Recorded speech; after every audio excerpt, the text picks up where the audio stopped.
तो hey guys, welcome back to my video. मैं बहुत दिनों के बाद वीडियो शूट कर रहा हूं। तो मैं आ चुका हूं गांव में अपने एक नए स्टूडियो में।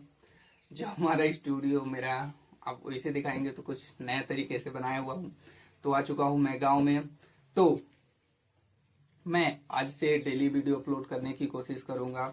तो मैंने इथेरियम में एक सेल साइट के लिए ट्रेड लिया हुआ था, जिसमें मुझे 130 रुपये का प्रॉफिट हुआ, 130 रुपये का प्रॉफिट हुआ, जिसमें हमारा टीजी गया। और अगर जो मैं उसमें जैसे कि अगर जो थोड़ा भी टारगेट तक वेट करता, मैं टारगेट से पहले ही उसको बुक कर लिया।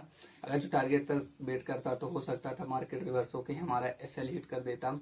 तो मैंने जो इथेरियम में ट्रेड लिया था, तो मैंने किस बेस पे लिया था और हमारी उसमें कैपिटल कितनी लगी थी और लॉजिक क्या था, उसमें मैंने 3 लॉजिक देखा था। अगर जो मैं कोई भी लॉजिक नहीं देखता हूँ, ऐसे ही रैंडम ट्रेड करता हूँ, उसमें मेरा एसएल जाने की प्रोबेबिलिटी हाई होती है। और अगर जो मैं उसमें 3 लॉजिक, मोस्ट 3 लॉजिक, पहला है सपोर्ट रेजिस्टेंस, मतलब कि या तो सपोर्ट के पास हो या तो रेजिस्टेंस के पास हो या तो फिर वो ट्रेंड लाइन के पास हो, 2 हो गए। ठीक, या तो वहाँ पास कोई पैटर्न बन रहा हो या तो फिर जैसे बायर स्ट्रेंथ है, मतलब कि बायर ट्रेंड बाय साइड है तो बाय साइड, या सेल साइड है तो सेल साइड। 3 लॉजिक था जिसमें मैंने सेल साइड के लिए एक ट्रेड बनाया और उसमें मुझे 2 घंटे के अंदर ही मेरा टारगेट हिट हो गया। और अगर जो मैं उसको थोड़ा सा और होल्ड करता तो मुझे 170 तक, मतलब 170 तक प्रॉफिट दिख जाता। लेकिन मैंने उसको पहले ही बुक कर लिया, जिसमें मुझे 130 रुपीज़ का प्रॉफिट हुआ।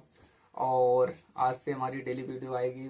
तो अगर आप कमेंट करेंगे कि मैं अपना पीएनएल शो करूं, मैं पीएनएल मेरा क्या किया, प्रॉफिट किया, लॉस किया, मैं अभी कहाँ पास हूँ, तो कमेंट में ज़रूर बताइएगा कि हमें पीएनएल शो करना चाहिए कि नहीं करना चाहिए।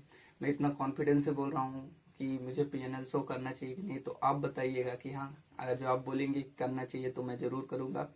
तो चलते हैं चार्ट पे, देखते हैं हमने कहाँ पास एंट्री ली इथेरियम में, और स्क्रीनशॉट लगा दूंगा। और उसमें मेरी जो कैपिटल लगी, वो मेरी कैपिटल लगी थी $3 से $4 के आसपास, और मैंने उसमें 50% का मार्जिन निकाला, मतलब आरओई जनरेट किया है। और एक ट्रेड और अभी चल रहा है, उसमें क्या होता है पता नहीं, स्टॉप लॉस जाता है कि टारगेट जाता है। अगर तो इसमें एसएल जाएगा तो $2 का, और टीजी आया तो $4 तक हमारा टीजी आ सकता है। तो चलते चार्ट पे हमने जो ट्रेड लिया उसका लॉजिक एक्सप्लेन करते हैं, और उसमें मुझे कितने का प्रॉफिट हुआ पीएनएल सहित दिखाते हैं आपको। तो चलते हैं चार्ट पे। तो फाइनली गाइस आ चुके हैं चार्ट पे। यहाँ पास मेरा ट्रेड देख सकते हैं, जो कि अभी हमारे अपोजिट डायरेक्शन में जा रहा है, फुल अपोजिट डायरेक्शन में जा रहा है ये। तो इसमें वेट करते हैं, देखते हैं क्या होता है। एसएल की टीजी, मतलब उम्मीद है कि एसएल ही जाएगा। तो देखते हैं, अभी अभी तो कोई वो नहीं है कि मार्केट में हमारा एसएल ही जाएगा कि टीजी जाएगा, लेकिन हो सकता है कि चला जाए।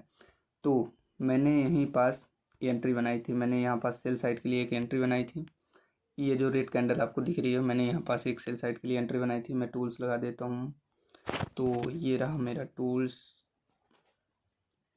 यहाँ पास मैंने एंट्री ली थी और मैंने यहीं तक में एग्जिट कर दिया था। मैंने 1=2+ का टारगेट लेके अपने ट्रेड को एग्जिट कर दिया था, जिसमें मुझे कितने का प्रॉफिट हुआ था, मतलब कि 130 रुपये। और मेरा जो उसमें मैंने ट्रेड में लिया था, मतलब मैंने उस पोजीशन को क्लोज किया था, तो उसमें आप देख सकते हैं मुझे कितने का प्रॉफिट हुआ। तो आपको रियलाइज पीएनएल दिखाते हैं, ये रहा।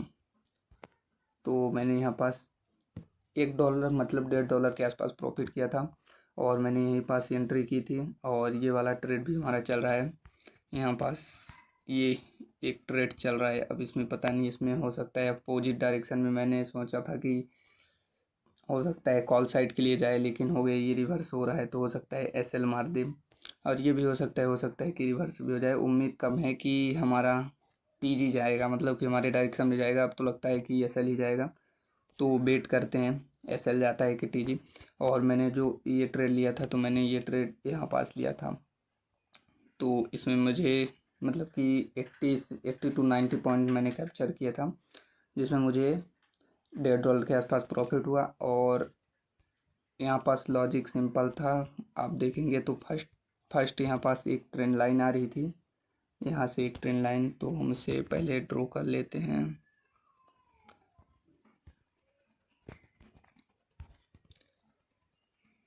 तो मैं फर्स्ट पहले ट्रेंड लाइन को ड्रॉ कर लेता हूँ। तो ये रही ट्रेंड लाइन, तो अभी भी इसी ट्रेंड लाइन से लेके गिर रहा है, मतलब अभी भी जो ट्रेंड लाइन है इसी में मैंने सोचा था कि यहाँ पास ब्रेकआउट आएगा और अच्छा खासा मोमेंटम आएगा, लेकिन इसी ट्रेंड लाइन से रिवर्स हो रहा है। और अगर जो निकलता है तो निकलेगा, नहीं निकलता है तो फिर एसएल जाएगा $2 के आसपास। और मैंने यहाँ पास किया था कि ये ट्रेंड लाइन थी जो बार बार मतलब कि लग के वहीं पास से रिवर्स हो जाता था, तो मैंने यहीं पास करंट एंट्री बनाई, ये सपोर्ट भी था और एंट्री बनाई, यहाँ तक के लिए टीजी रखा था जिसमें मुझे टारगेट हिट हुआ था। और ये वाला ट्रेड अभी चल ही रहा है जिसमें अभी मेरा स्टॉप लॉस तो अभी बचा ही है, तो देखते हैं इसमें क्या होता है। तो ओवरऑल मुझे कितने का प्रॉफिट हुआ तो वो आपको दिखाते हैं। ये अभी हमारी जो कैपिटल है, अवेलेबल मार्जिन आप देख सकते हैं, मेरे पास $6 की अभी कैपिटल बची हुई है अगर जिसमें सेल जाता है तो। और अगर जो टीजी जाता है तो उसमें पता नहीं कितनी हो जाएगी। और ऑर्डर भी देख सकते हैं, मैंने 2 इथेरियम को बाय कर रखा है और पहले वाले में मैंने 2 इथेरियम को सेल किया था, यहाँ पास सेल किया था। और ये रहा मेरा, मतलब कि इतने का मुझे प्रॉफिट हुआ था। और मेरी जो फीस लगी थी वो आप देख सकते हैं, ₹5 ₹5 एंट्री, ₹5 एग्जिट की। तो देखते हैं क्या होता है इस ट्रेड में। तो कमेंट में ज़रूर बताइएगा कि हमें अपना पीएनएल शो करना चाहिए कि नहीं, और इस ट्रेड में क्या होता है वो तो आगे ही पता चलेगा।